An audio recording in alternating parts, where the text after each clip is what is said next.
All right, everyone, settle in. I appreciate you being here. My name is Lucas Martinez. I'm 38 years old, and my own family disowned me for being the ugly son. I'm not being dramatic. They literally wrote me out of their lives, and their will because my face, my teenage face with braces and acne, didn't fit their precious family brand. Before I tell you how, 10 years later, I showed up at my Golden Boy brother's wedding as a billionaire CEO and systematically dismantled the empire my father built. Let me know where you're watching from in the comments below.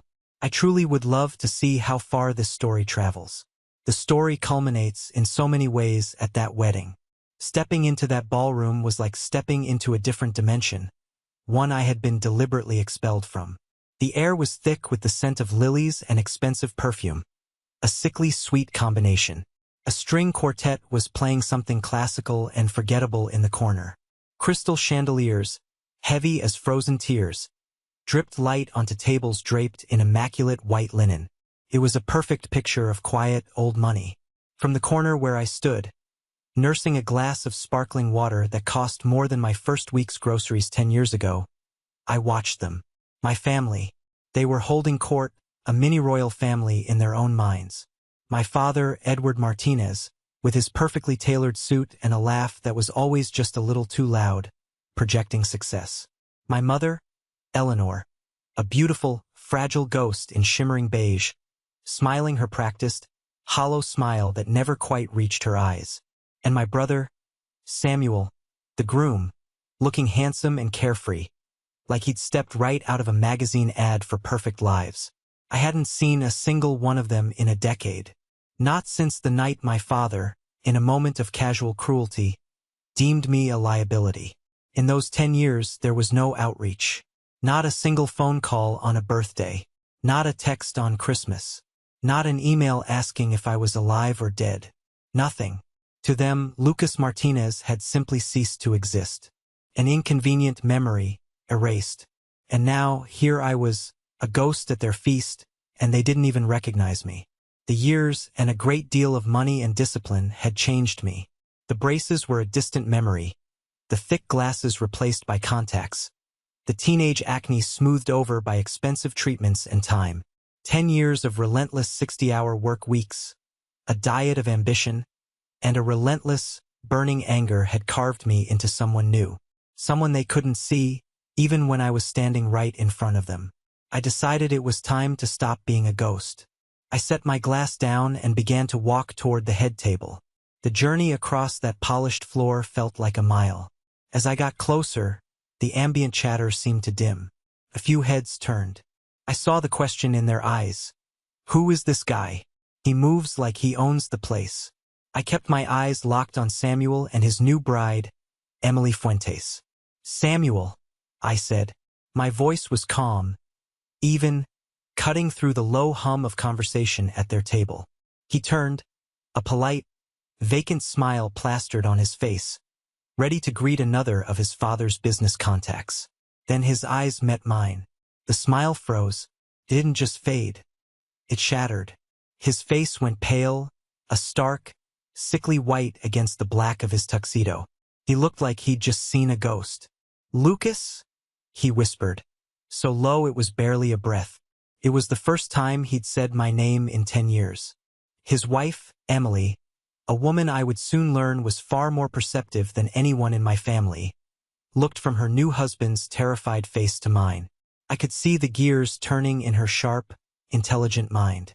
She was a business journalist, after all. She didn't see a long-lost relative. She saw a story. She scanned my face, the cut of my suit, the quiet, unwavering confidence in my posture. Her eyes widened, not with family recognition, but with the sudden, shocking jolt of professional realization. She put a hand to her mouth. It wasn't a theatrical gasp. It was a quiet, controlled intake of breath, the kind you make when a puzzle piece you've been staring at for weeks suddenly clicks into place. She looked at Samuel, then back at me. Wait, she said, her voice a low, intense whisper that was for the table alone. You're the Lucas Martinez? From Altus Consultants. The question hung in the air, a grenade with the pin pulled. Samuel looked like he was going to be physically sick. And across the room, I saw another pair of eyes on us, sharp and calculating. Frank Fuentes, Emily's father, a real estate magnate, a shark who knew the scent of blood in the water. He had noticed the tension. He was watching. He was connecting the dots. The game had just begun. To understand why that moment, that quiet question from Emily, felt like the first note of a symphony of revenge, you have to understand the silence that came before it. You have to go back 10 years, to a kid who believed he was worthless because the two people who were supposed to love him unconditionally made it painstakingly clear he was not. It all started on my high school graduation night. I remember the absurd feeling of the cheap polyester gown sticking to my skin in the humid gymnasium, the cardboard mortarboard slipping on my hair. I had a mouth full of metal braces that gleamed under the unflattering fluorescent lights, glasses so thick they made my eyes look like they were swimming behind two little windows, and a classic case of teenage acne that had decided to stage a full-scale rebellion for the big event. But none of that mattered. I was happy, genuinely, uncomplicatedly happy. I graduated with honors. I had a scholarship. I was going to go to college and study finance. My life, I thought, was finally starting. I remember one moment so clearly. Before the ceremony, my father had been talking to Samuel's soccer coach. Samuel, a freshman at the time, had just had his team photo taken. My father pulled it out of his wallet, beaming. "Look at him," he'd said. "He's got the look, doesn't he? A real winner." The coach had agreed. I was standing right there, holding my honor roll certificate, and my father didn't even glance at it. A piece of paper couldn't compete with a handsome photo. Later that night, my parents threw a small party at our house. It wasn't for me, not really. It was for my father's business associates. The Martinez family had a brand to maintain. We lived in a sprawling house in a wealthy suburb of Chicago, a testament to my father's moderate success with his manufacturing company, Martinez Incorporated. He wasn't a titan of industry, but he acted like one. Image was everything. And that night, I was a walking, talking flaw in that image. I was standing near the sliding glass door to the patio, trying to look comfortable while feeling like a complete alien, when I overheard my father talking to one of his partners, a man named Bill Henderson. Henderson had just clapped him on the back, congratulating him on my graduation. I'll never forget my father's reply. It will be etched into my memory until the day I die. He let out a short, dismissive laugh, the sound of a man burdened by an inconvenience. "Thanks, Bill," he said, his voice low and conspiratorial. "Now we just have to get through his college years." Honestly, having an ugly graduate son doesn't reflect well on the family business image. Thank God for Samuel. He's photogenic. An ugly graduate son. Not just ugly. An ugly graduate son. As if my academic achievement somehow made my appearance even more offensive. The words didn't just punch me in the gut. They hollowed me out. My pride, my happiness, my entire sense of self-worth evaporated in an instant. My father wasn't just my father, he was a brand manager, and I was a defective product. I slipped away without anyone noticing and went up to my room. The diploma on my dresser seemed to mock me. I looked in the mirror and for the first time, I didn't see myself. I saw what he saw. Not a smart kid with a future, but a collection of flaws. Braces, glasses, pimples, a liability, a walking, talking embarrassment. The next morning, the house was quiet. I found them in the kitchen. My father was reading the Wall Street Journal, a ritual as sacred as church. My mother was arranging flowers in a crystal vase. Another one of her rituals designed to create a perimeter of beauty against the ugliness of reality. "I heard what you said last night," I said. My voice was shaking, but I was determined to get the words out. "To Mr. Henderson." My father didn't even look up from his paper. "I don't know what you're talking about, Lucas. You called me ugly?" I insisted, my voice getting louder. "You said I was bad for the family image." He slowly, deliberately, folded his newspaper and placed it precisely in the center of the table. He looked at me then, and his eyes were cold and clear, like ice. There was no remorse. There was only irritation that his private thoughts had been made public. You weren't supposed to hear that. It was a private conversation. But since you did, let's not be childish about it. It's time for a lesson in reality. Life isn't fair. Appearances matter. Samuel has the look. He connects with people. He'll be the face of this family, the face of the business one day. You're smart. I'll give you that. You'll be useful behind the scenes. That's your role. A good brain is a valuable asset, as long as it stays in the back office.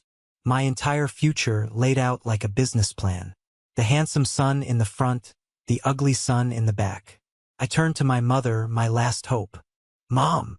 She was frozen, her hand hovering over a white lily. Tears were welling in her eyes, big, silent tears that rolled down her cheeks and dripped onto the marble countertop. But she didn't say a word. She wouldn't meet my gaze. She just stood there, a silent accomplice to my character assassination. Her silence was louder than his cruelty. It was a confirmation, told me I was utterly, completely alone. That night, I packed a single, worn-out suitcase. I took the few $1,000s I had saved from years of mowing lawns and working summer jobs. I took my diploma, which now felt worthless, and my college acceptance letter. I walked out of that house into the cool night air and I didn't look back. I took a bus to a city 3 states away, a place where I knew no one. I didn't leave a note. What was the point? They had already written me out of their story. For a month, the silence from them was absolute. I found a tiny, grim apartment in a rundown building with peeling paint and a constant smell of boiled cabbage. I spent my days walking the streets, looking for a job, any job, to survive until college started in the fall. I was lonely, I was scared, and the shame my father had branded me with was a physical weight on my shoulders. Then the envelope arrived. It wasn't a letter. It was from their lawyer. It was cold, formal, and to the point. The Martinez Family Trust, it stated, had been officially amended. My name had been removed. I was legally, financially, and officially disowned. That was the moment I hit rock bottom. I remember sitting on the dusty floor of that empty apartment, holding a piece of paper that was the legal confirmation of my own family's verdict. I was worthless. Something inside me broke that day. But in the wreckage, something else was forged. A cold, hard resolve that felt like steel in my veins.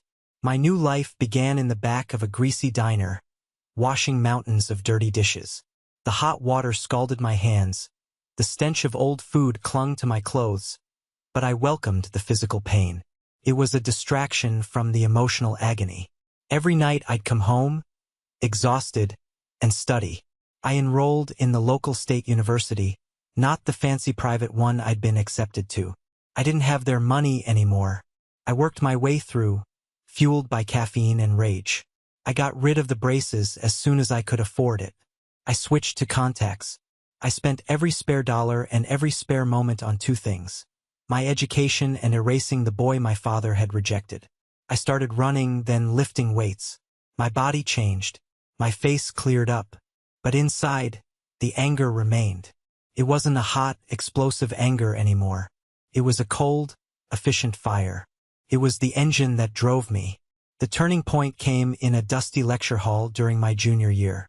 It was a macroeconomics class taught by a professor named Alistair Finch. He was a brilliant, eccentric man in his late 60s with a mind like a steel trap and a disdain for fools. He saw something in me that no one else had, not even me. He saw my mind, separate from my face. After I aced his notoriously difficult midterm, he asked me to stay after class. "Martinez," he said, peering at me over his glasses, which were perched precariously on the end of his nose. "Your paper on asymmetric market risk was exceptional. You don't write like a student. You write like a professional who's been doing this for 20 years. What's your story?" I mumbled something about just being interested in the topic. "Nonsense," he scoffed, waving a dismissive hand. "This is more than interest. This is a gift. So out with it. Why does a kid with a mind like yours look like he's carrying the weight of the world on his shoulders?" And for the first time, I told someone. The whole ugly story. I told him about my family, the rejection, the reason I was working 2 jobs and barely sleeping. I expected pity, or maybe awkward silence. Instead, I got a fire lit under me. "Good," he said, slamming a book down on his desk, making me jump. "Let them. Let their pathetic, superficial world be the small, stagnant pond they live in. You, son, were meant for the ocean. Their rejection is the best thing that ever happened to you. Set you free. Don't you dare waste that freedom on simple revenge. That's a fool's game. Build an empire so vast they can't even comprehend its borders. Create value. Out-innovate them. Outbuild them. Make your name synonymous with substance, not style. That's real power. The rest is just noise." Professor Finch became my mentor. He pushed me harder than anyone ever had. He helped me get a crucial internship at a boutique investment firm. He guided my thesis, which ended up getting published in a minor academic journal. He was more of a father to me in those 2 years than Edward had been in 18. When I graduated at the top of my class, I didn't feel the same naive joy as I did in high school. I felt a cold, sharp sense of purpose. I got a job at a top financial firm in Chicago and I climbed. I was ruthless. I was relentless. I was smarter and worked harder than anyone in the room. I lived in a small apartment and saved every penny. 5 years after I left home, I started Altus Consultants. It was just me in a small, rented office with a second-hand desk and a coffee machine. But I had a plan, a strategy one had developed with Finch. I used complex data analysis to identify market niches that the big, lumbering firms ignored. My first few clients were small businesses, but I made them a lot of money. Word spread. 3 years after that, Altus Consultants landed a massive client, a tech company on the verge of an IPO. I restructured their entire financial model, identified their key value drivers, and positioned them perfectly for the market. The IPO was a staggering success. And suddenly, my name, Lucas Martinez, was being whispered in the right circles. Altus Consultants was on the map. By the time I was 38, I wasn't just successful. I was a billionaire. I had built my empire from scratch. And I had done it all without them. I rarely used my photo in publications, preferring a low profile. I had a new life, a new identity, forged in the fire of their rejection. And then, one crisp autumn afternoon, an envelope arrived at my office. It was thick, cream-colored cardstock. My assistant, Isabella, left it on my desk. I saw the return address, a postmark from my old hometown, and my blood ran cold. It was an invitation to the wedding of Samuel Martinez and Emily Fuentes. For 10 years, they had pretended I didn't exist. Now, they were inviting me to watch the golden child, the chosen one, celebrate his perfect life, a life built on the foundation of my exclusion. I stared at the invitation for a long time. My first instinct was to tear it into 1,000 pieces and burn the ashes. But then an idea began to form. Cold, clear, and beautiful idea. They had no idea who I had become. They thought I was still that broken, ugly kid who washed dishes. They were inviting a ghost to their party. They had no idea the ghost was coming back as a god. I picked up the phone and called my tailor. Then I buzzed Isabella on the intercom. "Izzy," I said, "clear my schedule for the weekend of the wedding. And get me everything, and I mean everything, you can find on Martinez Incorporated and Fuentes Properties. I want to know every dollar, every debt, and every dirty little secret." I leaned back in my chair and looked out at the city skyline from my penthouse office. For the first time in a long time, I smiled. A real smile. "It's time," I whispered to the empty room, "to go home." The weeks leading up to the wedding were a masterclass in controlled chaos. It wasn't just about preparing for a confrontation. It was about preparing for war. My entire company, Altus Consultants, with its teams of brilliant analysts and data miners, became my personal war room. My COO, Isabella Rossi, was my 5-star general. Izzy was formidable. A razor-sharp woman in her 40s with a quick wit and a take-no-prisoners attitude that I deeply respected. She had been with me almost from the beginning, back when Altus was just a name on a glass door. She was the only person on earth who knew my full story, the whole ugly truth of it. She'd seen the fire in me when I was just starting out, and she'd never been afraid of it. She'd only ever helped me channel it into something productive, something powerful. She was sitting across from my polished mahogany desk, a secure tablet in her hand, a file labeled Project Homecoming open on the screen. "So, what's the endgame, Lucas?" she asked, her eyes not leaving the screen. She never beat around the bush. It was one of the things I valued most about her. You walk in, flash a Patek Philippe, mention your net worth, make them all feel small, and then you walk out? Is that the plan? Because if it is, it's a little daytime television, don't you think? I allowed myself a small smile. I stared out the floor-to-ceiling window at the Chicago skyline, a panorama of glass and steel that I now felt a part of. That's the simple plan, I admitted. The revenge fantasy I've had on a loop since I was 18 plan. But, Izzy prompted, her fingers tapping impatiently on the edge of the tablet. But it feels small, I said, turning back to her. It's what they would do. It's all about image, about the surface. I spent 10 years building something real. Something based on substance, on data, on results. If I'm going to do this, it has to be on my terms. It has to be about competence crushing incompetence. It has to be a masterclass, not a tantrum. Izzy nodded slowly, a small, dangerous smile playing on her lips. I was hoping you'd say that, because the information my team has been digging up is far more interesting than just embarrassing your father at a party. This isn't a family drama anymore, Lucas. This is a corporate takedown waiting to happen. She swiped the screen on her tablet, and a series of complex financial charts and internal documents, acquired through means I never asked about, appeared. Martinez Incorporated is in trouble, she said, her voice dropping to a conspiratorial hush. Deep trouble. Your father has been propping it up for the last 2 years with a series of increasingly risky, high-interest loans from some very unsavory lenders. He's leveraged everything, the company headquarters, the family home, everything. On paper, to a casual observer, it looks solvent. But it's a house of cards. One strong gust of wind and the whole thing comes down. I felt a cold thrill run down my spine. It wasn't joy. It was the feeling of a hunter seeing its prey stumble into a perfectly laid trap. How bad is it? He's 6 months from defaulting on a bridge loan from Sterling Capital that would trigger a cascade failure of all his other debts, she said bluntly. He's desperate, which explains this wedding. It's not just a family union. Frank Fuentes is old school. He values family ties, tradition. Edward is hoping this marriage will open the door to a partnership, an investment, a bailout from Fuentes Properties. He sees Frank as his white knight. So that was it. My brother's wedding wasn't a celebration of love. It was a business transaction. It was my father's last, desperate gamble to save his own skin. The hypocrisy was breathtaking. And it gets better, Izzy said, her eyes gleaming with the thrill of the hunt. Just then, my private line, the one only a handful of people had the number to, buzzed. Izzy glanced at the caller ID, a name I hadn't seen in years. Speak of the devil, she murmured. It's Gabriel Vega. Gabriel Vega. The name took me back. He had been my father's CFO for nearly 15 years. A quiet, meticulous, deeply honest man who had always been kind to me in his own reserved way.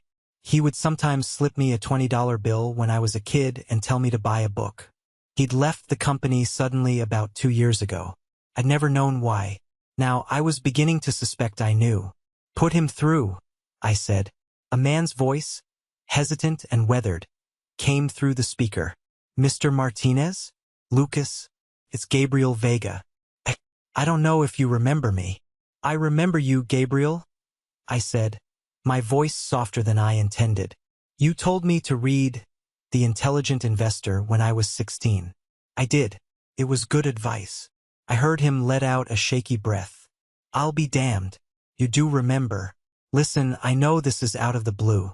I heard, well, the business world is small. I heard you were the man behind Altus Consultants. Congratulations, son. I always knew you were brilliant. Your father was a fool. Thank you, Gabriel. It's good to hear from you. What can I do for you?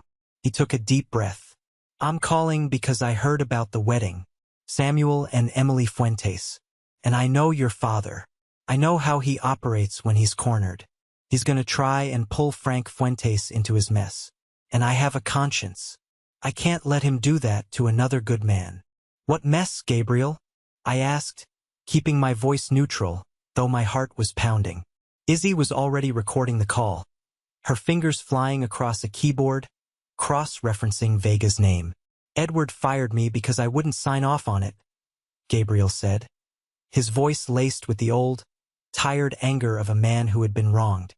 He's been cooking the books for years, but this is different. This is outright fraud. Not just fudging numbers, but creating phantom assets to secure loans. Specifically, he's trying to offload a subsidiary, the old Blackwood facility, to a shell corporation to cover a massive loss on his books.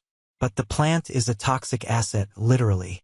It has pending EPA fines and a cleanup bill that would bankrupt it 10 times over. He's hiding that from the buyer, from the banks, from everyone. It's a ticking time bomb. My hands clenched into fists under the desk. My father wasn't just a bad father or a bad businessman. He was a crook. He was willing to poison the earth and break the law to maintain his fragile image. He thinks the Fuentes marriage will give him the credibility he needs to pull it off, Gabriel continued, his voice heavy. I have the documentation, Lucas. The real environmental reports, the internal emails where he ordered me to bury them. I was fired for refusing. I just thought someone should know the truth before Frank Fuentes gets taken for a ride. Send it to me, I said, my voice dangerously quiet. Send it to me right now, Gabriel. Encrypted. After the call ended, the room was silent for a long time. The personal had just become professional. The family drama had escalated into white-collar crime. This was no longer just about a father who had rejected his son. This was about a criminal who was about to drag an entire family, including my brother's new one, into his filth.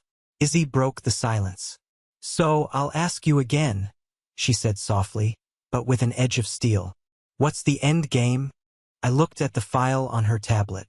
The picture of my father, smiling his fake smile at a charity event. The picture of Samuel and Emily, the happy couple, on the front of the society pages. They were all tangled in this web of lies. And then there was Emily, the journalist. Izzy's team had been thorough. They had a report from a contact who had seen Emily and Samuel in a heated argument at a restaurant just last week. The contact was a lip reader. The words, financial statements, honesty, and your father's lies had been clearly identified. So, the bride-to-be knew she was marrying into a house of cards. And she was testing her future husband, giving him one last chance to choose a side. Would he stand with his father's lies, or with her and the truth? My brother, the golden child, was finally being forced to grow up. The entire situation was a ticking time bomb, and the wedding was the timer counting down to 0. I stood up and walked back to the window. The city below was a sprawling map of power and money, a game I had learned to play better than anyone. My father had taught me that the world was cruel and superficial. He was right, but he had made one fatal mistake. He had created the one man who could use those rules against him, but with a strategic mind he could never hope to match. The end game, Izzy? I said, turning back from the window. My eyes were cold, clear, and absolutely certain. The end game is that I'm going to that wedding, and I'm going to give my father exactly what he deserves. Not just humiliation, not just revenge, justice. The kind that's written in legal contracts and enforced by the SEC. I picked up the wedding invitation from my desk. Felt different now. It wasn't an insult anymore. It was an opportunity. An invitation to the execution of Edward Martinez's legacy. And I was going to be the one to swing the axe. The day of the wedding arrived. A crisp, perfect autumn Saturday. The kind of day they write poems about. I felt a strange sense of calm as the company jet descended towards a private airfield outside Chicago. A black town car, sleek and anonymous, was waiting for me on the tarmac. As we drove through the familiar, tree-lined streets of my old neighborhood, I felt nothing. No nostalgia. No sadness. It was like watching a movie of someone else's life. A story I had read but never lived. I arrived at the North Shore Country Club late, just as the cocktail hour was in full swing, a calculated move. The ceremony was over. The guests were relaxed, drinking, and basking in the glow of reflected wealth. I stepped into the grand ballroom, and it was exactly as I had pictured, only more so. A sea of expensive suits, glittering dresses, and painstakingly bright, fake smiles. The air buzzed with the sound of polite, meaningless chatter. I was invisible, a ghost in a Tom Ford suit. I moved through the crowd, and no one gave me a second look. They saw the suit, the confidence, and assumed I belonged, but the face meant nothing to them. I passed a knot of men talking loudly about their golf handicaps and a group of women comparing their recent trips to Europe. It was a world hermetically sealed from reality. Then I saw her, my Aunt Carol, my father's sister, holding a glass of champagne like a scepter. She was the family's unofficial communications director, a master of the subtle dig, the concerned sigh, and the poisonously sweet compliment. She had always championed Samuel while treating me with a kind of pitying disdain. She was talking to a younger woman I didn't recognize. As I passed, I overheard a snippet. "Such a shame about the other one," Aunt Carol was saying, her voice dripping with faux sympathy. "No one's heard from him in years. Edward and Eleanor were just heartbroken. It's a scar they'll always carry." The lie was so bald-faced, so practiced, it almost made me laugh. I kept walking. My main targets, however, were my father and Frank Fuentes. I spotted them near the ridiculously overwrought, seven-tiered wedding cake. My father, Edward, was in his element. He had his arm draped casually over the back of a chair, laughing loudly at something Frank had said. He was fawning, trying so desperately to project an image of easy camaraderie, of two patriarchs uniting their powerful dynasties. It was a pathetic, transparent performance. Frank Fuentes, on the other hand, was a different animal entirely. He was shorter than my father, quieter, but he radiated a kind of dense, gravitational power that bent the room around him. He wasn't laughing. He was listening, his sharp, intelligent eyes missing nothing. He was a shark, and my father was a clumsy seal splashing in the water, desperate for his approval. I decided it was time to make my first move. I needed to plant a seed of doubt. I made my way over to the bar, positioning myself near another conversation Frank was having, this time with a different businessman I recognized as the head of a local bank. I waited for a lull, a natural pause in their discussion about interest rates. Then I stepped forward, not to them but to the bartender. "Excuse me," I said, my voice just loud enough to be overheard. I ordered a club soda, then turned slightly, as if noticing Frank for the first time. I feigned a look of mild surprise. "Mr. Fuentes." "Pleasure. Lucas Martinez." I held out my hand. Frank looked at me, a flicker of surprise in his sharp eyes. He didn't know me from Adam, but the name of my firm in these circles now carried significant weight. He shook my hand. It was a firm, dry, no-nonsense grip. "Martinez," he said, his voice a low rumble. "From Altus Consultants. Your firm's work on the TechGen IPO was impressive. Very aggressive, very smart." "Thank you, sir," I said, a picture of calm professionalism. "We believe in solid fundamentals. In today's volatile market, you can't be too careful about who you partner with." I took a sip of my water, letting my eyes drift meaningfully around the opulent room. The due diligence process is everything. We were just looking at a potential acquisition last month. Looked great on the surface. But when you dug into it, hidden liabilities, undisclosed environmental risks. One unstable asset can bring down an entire portfolio. It's a minefield out there. I let the words hang in the air for a moment. I wasn't looking at my father, who was now watching me from across the room with a confused, irritated frown on his face. Who was this upstart talking shop with his prize? I saw a flicker of understanding, and something else, something like alarm, in Frank Fuentes's gaze. He was a man who understood subtext. He understood risk. I had just handed him a massive red flag, wrapped in a professional courtesy. "Sound advice, Mr. Martinez?" Frank said slowly, his eyes narrowing slightly as he reappraised me. No longer seeing just a random guest, but a player. "Please call me Lucas," I said with a small, confident smile.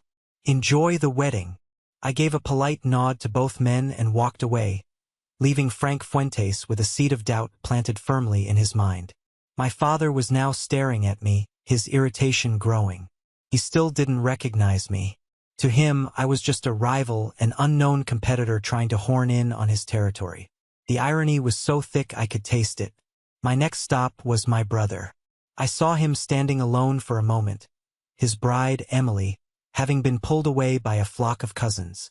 He looked overwhelmed, a little lost, a puppet whose strings were being pulled by forces he couldn't control. I walked up to him. Samuel. He turned, and this time there was a definite flicker of recognition. Not a full one, but a sense of deep, buried familiarity he couldn't quite place. I'm sorry, have we met? You look familiar. A long time ago, I said, my voice devoid of warmth. You look nervous. It's my wedding day, he said with a weak, unconvincing laugh. I'm supposed to be. Is it? I asked quietly, leaning in slightly. Or is it a business merger? You need to be careful, Samuel. Make sure you know exactly what you're signing up for. In marriage and in business. Sometimes the debts of the father are visited upon the son. His face paled. He knew. He knew exactly what I was talking about. His and Emily's arguments had clearly been on this very topic. My words hit their mark with surgical precision. He opened his mouth to say something, to ask who I was, but I just gave him a cold, dismissive look, turned, and walked away before he could form a response. I left him there, stewing in his own anxiety and a fresh dose of guilt. I had set the board. The pieces were in motion. The polite smiles and clinking champagne flutes couldn't hide the tension that was now crackling just beneath the surface. My family was celebrating, blissfully, stupidly oblivious. But the foundation of their perfect, curated world was beginning to fracture. And I was standing right on the fault line, feeling the tremors, just waiting for the right moment to make it all come crashing down. The moment came after the dinner plates had been cleared and the bland, obligatory toasts had been made. The band, having taken a break, returned to the stage and started playing a soft, jazzy tune. The dance floor was still empty. The air was thick with anticipation for the first dance. It was time. As I had planned with Izzy, this wasn't going to be a loud, theatrical scene. I had learned from my father that true power doesn't need to shout. The most devastating blows are often delivered in a calm, measured whisper. I made my way toward the head table, where the happy couple was now seated with my parents and the formidable Frank Fuentes. I moved with a calm, deliberate pace. Every eye that had been casually watching me before was now locked on my approach. I had become a mystery, and now the mystery was walking into the light. I stopped at the end of the table, my eyes first on Samuel, then on Emily. Samuel, I said again, my voice clear and steady. Emily, I just wanted to offer my sincere congratulations. It was Emily who initiated the final reveal. She had been watching me all night, her journalist's mind piecing everything together. The name, the company Frank Fuentes had mentioned, Samuel's panicked reaction, my pointed remarks. She looked at her husband, whose face was a mask of sheer panic, then at me. She made her choice. She chose the truth. She placed a hand on Samuel's arm, a gesture that looked supportive but was actually an anchor, holding him in place. She spoke, her voice clear and steady, but low enough that only the table could hear her. Samuel, honey, I think you should introduce me to your brother. The word brother struck the table like a gavel, silencing the polite chatter. My mother, Eleanor, gasped. It was a sharp, bird-like sound. Her hand flew to the pearls at her necklace, her eyes wide with a dawning, horrified disbelief. She looked from me to Samuel and back again, as if her mind couldn't process the image, couldn't reconcile the two realities. My father, Edward, just stared. His jaw went slack. The jovial, confident mask he had worn all night shattered into 1,000 pieces, revealing the bewildered, angry, frightened man beneath. I could see the frantic calculations firing behind his eyes as he tried to reconcile the awkward, pimply-faced kid he'd cast out with the cold, confident man standing before him. "Lucas?" he finally choked out, the name tasting like ash in his mouth. "Hello, father," I said, my voice as calm and as cold as a frozen lake. "Mother, it's been a long time." Frank Fuentes leaned forward slightly, his expression unreadable but intensely focused. He looked between me and Edward, the pieces clicking into place. The seed of doubt I had planted earlier was now a full-grown, menacing tree. He finally understood the game that was being played. My father, ever the performer, recovered first, or at least he tried. The instinct to maintain appearances, to control the narrative, was too deeply ingrained. He forced a booming, unnatural laugh that sounded like breaking glass. "Lucas, my boy, look at you. My God, son, why didn't you tell us you were coming? We would have saved you a seat at the table." The lie was so transparent, so pathetic, it was almost sad. He was trying to absorb me back into the family myth, to pretend this was a happy reunion. "I'm fine right here," I said, my gaze never leaving his. "And I'm not here for a reunion. I'm here on business, in a way." I deliberately shifted my attention to include Frank Fuentes in the conversation, speaking to him as an equal. "As I was saying earlier, Mr. Fuentes, due diligence is everything." Edward's face tightened. The fake bonhomie vanished. "This is a wedding, Lucas, not a boardroom," he hissed, his voice low and threatening. "For you, it's both, isn't it?" I replied, my voice still quiet, but now laced with surgical ice. "You're hoping Mr. Fuentes will invest in Martinez Incorporated. You're hoping this marriage, this alliance, will be your salvation from the mountain of debt you're hiding. That's enough?" Edward snarled, his face turning a blotchy, furious red. "Is it?" I tilted my head, a gesture of mock curiosity. "I don't think so. See, I know about the bad loans from Sterling Capital, father. I know about the phantom assets you've created to hide the company's losses on the quarterly reports. And I know all about the old Blackwood facility." I paused, letting the specific name land with the weight of a coffin lid. "The one with the pending EPA fines and the 8-figure cleanup cost that you've conveniently forgotten to disclose in the sale prospectus. I believe the term for that in a legal context is fraud. Every drop of color drained from my father's face. He looked like he had been physically struck. My mother had her hands pressed to her mouth, her eyes shut tight as if she could will this all away. Samuel just stared at his plate, the very picture of a defeated man. But I wasn't talking to them anymore. I was talking to Frank Fuentes. Frank didn't react with anger or shock. He was far too controlled, too powerful for such a display. Instead, a look of utter contempt, as cold and final as a glacier, settled on his face. He had been played for a fool, his daughter used as a pawn in a desperate, dirty game, and he knew it. He didn't even grant my father the dignity of a direct look. He looked at me. In my eyes he saw the unvarnished truth, and he saw the power that came with it. He respected power. He despised weakness and deceit. He slowly, deliberately, placed his cloth napkin on the table beside his plate. He stood up. He adjusted the lapels of his immaculate jacket.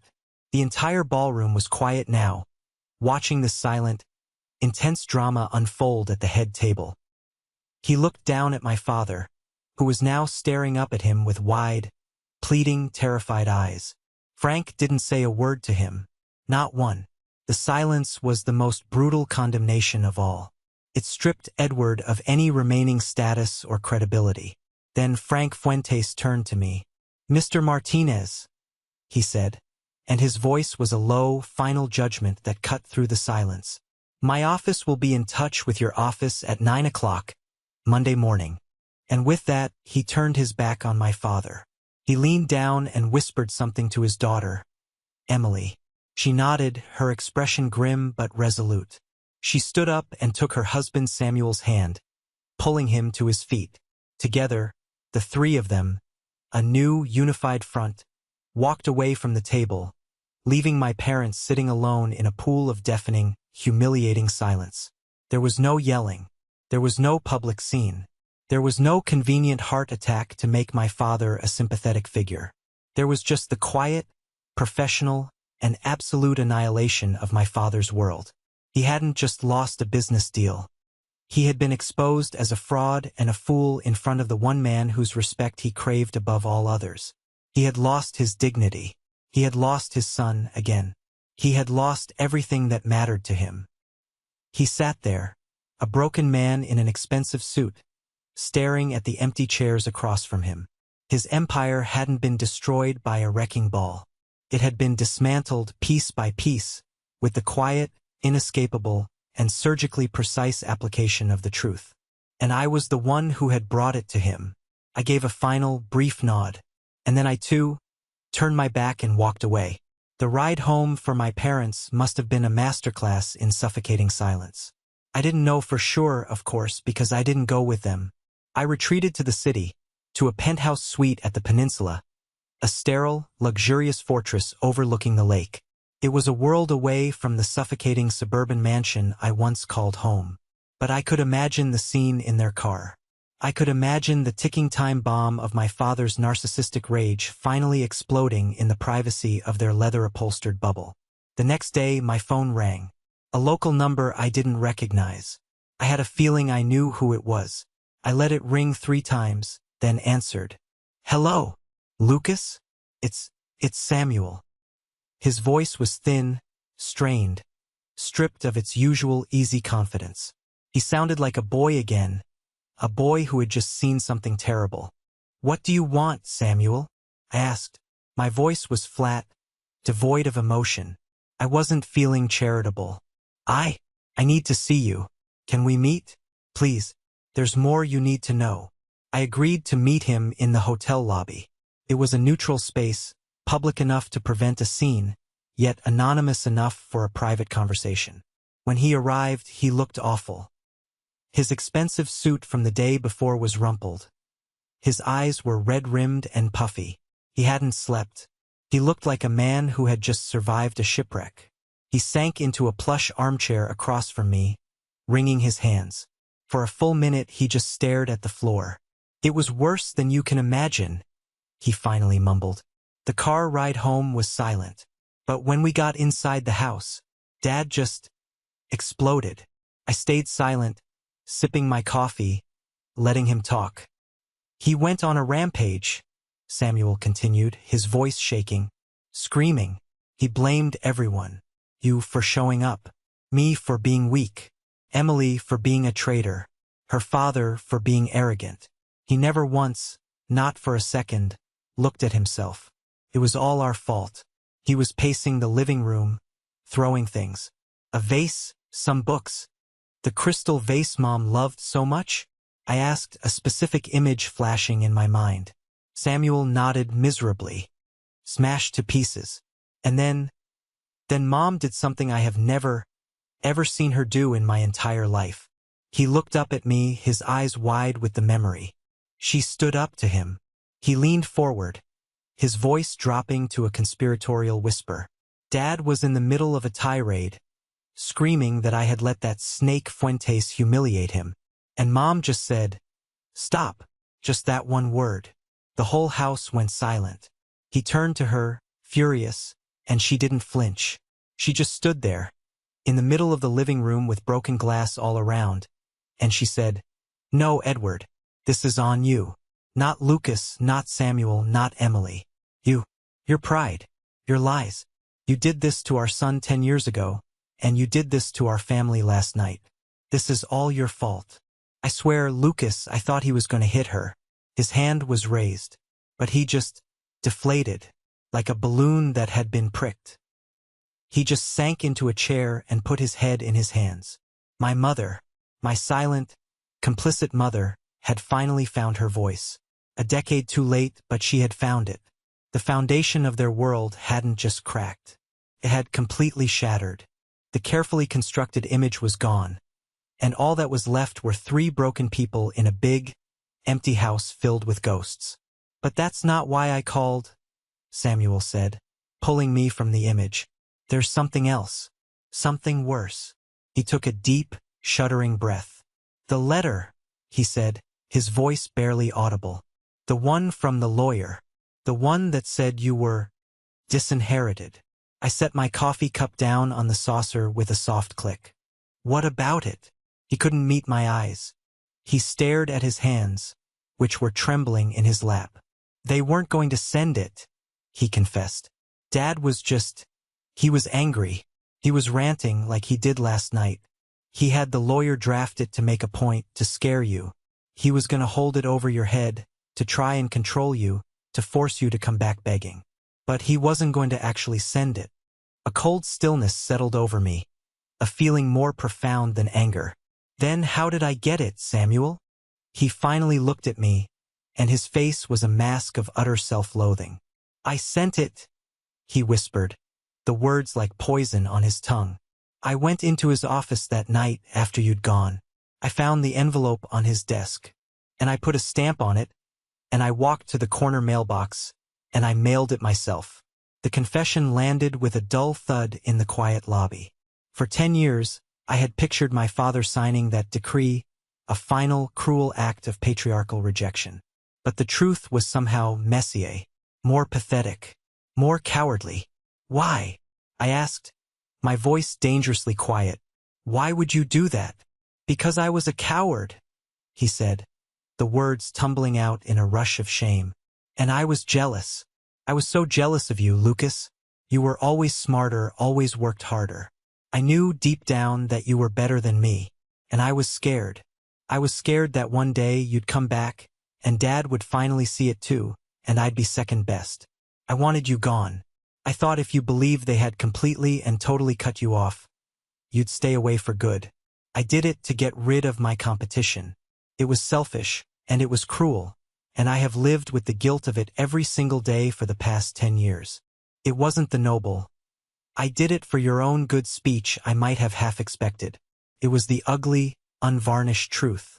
He hadn't been trying to help me. He had been trying to save himself. It was the confession of a weak man, and in a strange way it was the first truly honest thing he had ever said to me. I didn't say anything for a long time.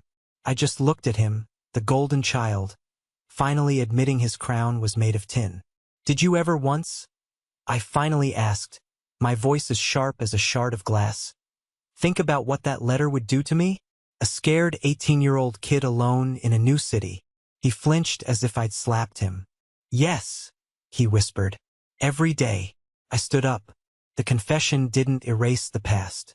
It didn't heal the wound, but it changed the shape of it. My anger had always been directed at a monolithic them. Now, they had fractured into individuals, each with their own pathetic, selfish, and deeply human reasons. Thank you for telling me the truth, I said. The words were formal, distant. Go home, Samuel. Take care of your wife. From what I've seen, she's the best thing you have going for you. I left him sitting there in the lobby, a man finally forced to reckon with the consequences of his choices. I walked away feeling not lighter, not heavier, just different. The old anger was still there, but it was accompanied by a new, hollow feeling. The villains of my story weren't magnificent, evil monsters. They were just small, weak, frightened men, and I wasn't sure which was worse. The Monday morning after the wedding was cold and gray, a perfect reflection of the new reality for the Martinez family. At precisely 9 a.m., as Frank Fuentes had promised, wheels began to turn. But the significant call wasn't from Frank's office to mine. It was from my office to my father's. I didn't make the call myself. I had Isabella handle it. It was a calculated power move. I was no longer a son seeking validation or an outcast seeking entry. I was the CEO of Altus Consultants, a predator that had patiently and methodically cornered its prey. This was business. Cold, hard, and final. I was in my boardroom with Izzy and 2 of our top corporate lawyers when she made the call. She put it on speakerphone for us all to hear. We heard the click, and then the trembling voice of my father's long-suffering secretary, a woman who had worked for him for 30 years. Martinez Incorporated. Good morning. This is Carol speaking. Good morning, Carol, Izzy said, her voice crisp and utterly professional. This is Isabella Rossi, Chief Operating Officer of Altus Consultants. I'm calling for Edward Martinez. Please inform him it is on behalf of our CEO, Lucas Martinez. There was a moment of fumbling silence on the other end, a choked-off sound of surprise, then the click of the hold button. A minute later, which felt like an eternity, my father's voice came on the line. It was stripped of all its usual bluster. It was thin, reedy, the voice of a man on the edge of a cliff. "What is this?" he asked, trying to sound defiant but failing miserably. "Mr. Martinez," Izzy began, her tone unwavering as she read from the proposal we had drafted. "We are calling to present a formal, non-negotiable offer. As you know, and as our forensic accounting team can professionally verify, Martinez Incorporated is currently insolvent. Based on your debt load, your hidden liabilities, and your pending legal exposures, you are projected to file for Chapter 7 bankruptcy within the next fiscal quarter." The silence on the other end was heavy. I could picture him in his large leather chair, the chair he saw as his throne, shrinking into it. He knew it was true. We knew it was true. The game was over. "Altus Consultants," Izzy continued, her voice as sharp as a scalpel, "is hereby offering to acquire 100% of the assets and liabilities of Martinez Incorporated. This offer will prevent a catastrophic bankruptcy. It will protect the jobs of your remaining employees, and it will satisfy your primary creditors, preventing them from coming after you personally." I could hear my father's ragged, shallow breathing. He was waiting for the catch, the price, the final humiliation. "And what is the offer?" he finally managed to ask, his voice hoarse. Izzy paused for a beat, letting the silence stretch, a form of exquisite torture. "Our offer for the complete acquisition of Martinez Incorporated, a company with a book value of tens of millions, is $1. $1. The sound that came from the speaker was something between a gasp and a sob. It was the sound of a man's entire life's work, his pride, his name, his legacy, being valued at less than a cup of coffee. That's an insult," he stammered, his voice cracking. "No, sir," Izzy corrected him coolly. "It's a rescue. A Chapter 7 bankruptcy would leave you with nothing. Your reputation would be permanently destroyed, your assets liquidated, and you would most certainly face legal action from your creditors and shareholders for the fraudulent activities at the Blackwood facility. Activities which Gabriel Vega so helpfully documented for us. We have a copy of that file, by the way. So does Frank Fuentes. Checkmate. We had him, and he knew it. There are, of course, a few conditions," Izzy added, twisting the knife. The conditions were the real teeth of the deal, the architecture of his new prison. "First," she said, "you, Edward Martinez, will be given the title of honorary chairman. You will retain an office at the headquarters. You will, however, have no executive power, no decision-making authority, no access to company financials, and no seat on the new board. The title is a courtesy to prevent a panic among the older employees. You will be a figurehead, a ghost, a gilded cage. He could keep the appearance of his old life, the office, the title, but he would be utterly powerless within it. He had to live with his failure, every single day, walking the halls of the company he built and lost. It was a punishment far more fitting than simply casting him out. Second," she went on, her voice unwavering, "Samuel Martinez will be offered a mid-level management position within the new corporate structure, reporting to a regional director. His continued employment will be contingent on quarterly performance reviews, just like any other employee. There will be no special treatment. My brother, the golden child, would have to actually work for a living, under the shadow of the brother he tried to erase. He would have to earn his place. The contracts are being messengered to your office as we speak," Izzy concluded. "You have 24 hours to accept. If we do not receive the signed documents by 9 a.m. tomorrow, the offer is withdrawn, and we will forward our file on the Blackwood facility to the SEC and the Wall Street Journal. The choice, Mr. Martinez, is yours." She hung up, ending the call with a decisive click. The room was silent. I looked at Izzy. She simply raised an eyebrow. "You're a ruthless man, Lucas Martinez," she said, not as a criticism, but as a statement of fact. "He taught me how," I replied, my voice flat. He taught me that in business, you either build something of substance or you become a liability. He just never thought the rule would apply to him.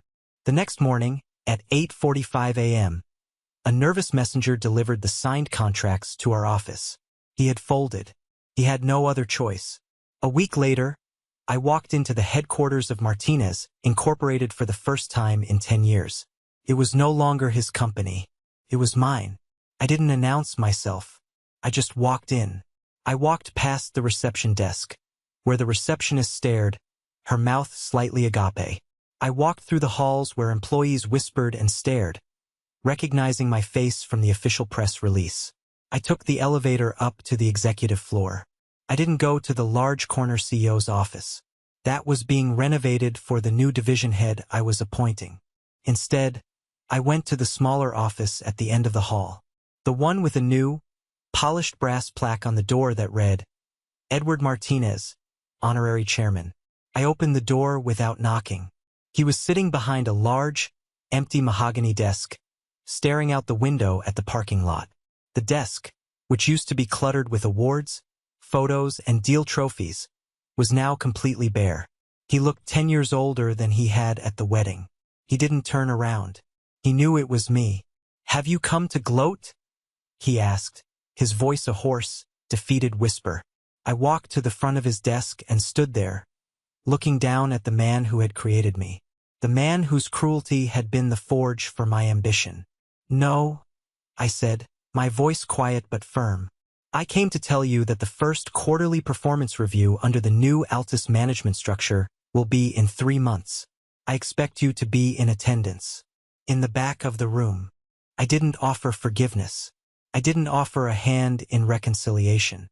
I offered him a new reality, one where I was in charge, one where he would have to sit and silently watch me run the company he had lost, one where his presence was tolerated but his power was gone. I turned and walked out, leaving him alone in his spacious, elegant prison. Justice wasn't a single moment of victory. It was a new, permanent state of being. It was a new order, and I was at the top of it. 6 months passed. 6 months of rebuilding, restructuring, and running an empire that now included the hollowed-out shell of my father's legacy. Martinez Incorporated, under the meticulous management of the team I installed, was slowly stabilizing. We had dealt with the Blackwood facility, absorbing the cleanup costs as a painful but necessary expense. We had restructured the debt. We had saved the company and the jobs of hundreds of people. Samuel was still working there in a cubicle on the 3rd floor, managing a small logistics team. From the performance reports I read, he was quiet, diligent, and effective. He was earning his place one spreadsheet at a time. One evening, I received an email. It wasn't from a lawyer or an assistant. It was from my mother. The subject line just said, "Sunday dinner." The email was short, tentative, as if typed by a hand that was unsure of itself. "Lucas, I'm making pot roast on Sunday. Just the 4 of us. I would very much like it if you would come. No business talk. Just dinner. Your father has agreed. Just the 4 of us." The words felt foreign, like a language I had once known but long forgotten. My first instinct was to delete it, to ignore it, to maintain the cold, professional distance that had become my armor. But curiosity, and perhaps something else, something I couldn't quite name, a flicker of the boy who had once just wanted his family, made me type back a single word. Okay. That Sunday, I drove myself back to that house, the one I had fled in the middle of the night a lifetime ago. As I walked up the stone path, I saw that the meticulous landscaping was slightly overgrown. A few weeds dotted the flower beds, a sign of neglect. The perfect facade was crumbling, literally. My mother opened the door before I could knock, as if she had been waiting by the window. She looked different. The practiced, brittle smile was gone. Her eyes were tired, yes, but for the first time they looked clear. The fog of her fear had lifted.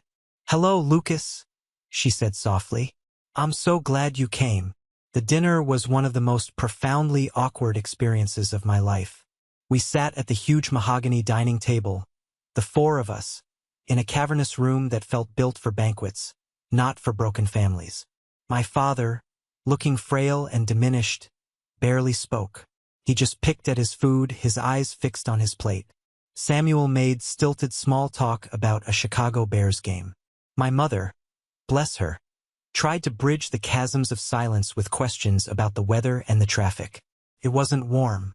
It wasn't a happy reunion. There were no tearful apologies or grand emotional breakthroughs. It was just real. It was four people, bound by blood and a universe of hurt, sitting in a room together, breathing the same air, trying to figure out what came next. As I drove away that night, down the long driveway and back toward the city skyline that now felt more like home, I realized something profound. The burning, all-consuming rage that had fueled me for a decade was gone. It hadn't been replaced by joy or peace. Not yet. It had been replaced by a quiet, empty space. I had won. I had taken everything from my father. I had proven my worth in the only language he understood, power and money. But victory was a complicated, lonely thing. It didn't feel like the triumphant movie ending I had always imagined. It felt like standing in the quiet aftermath of a Category 5 hurricane, surrounded by the wreckage. The fight was over. The enemy was defeated. And now, the long, hard, and uncertain work of rebuilding had to begin. I hadn't found forgiveness in that silent, awkward dinner. I hadn't found a fairy tale ending. But maybe I had found something more valuable. A beginning. A chance, however slim, to build something new on a foundation of brutal, painful honesty. I had fought for justice and I had gotten it.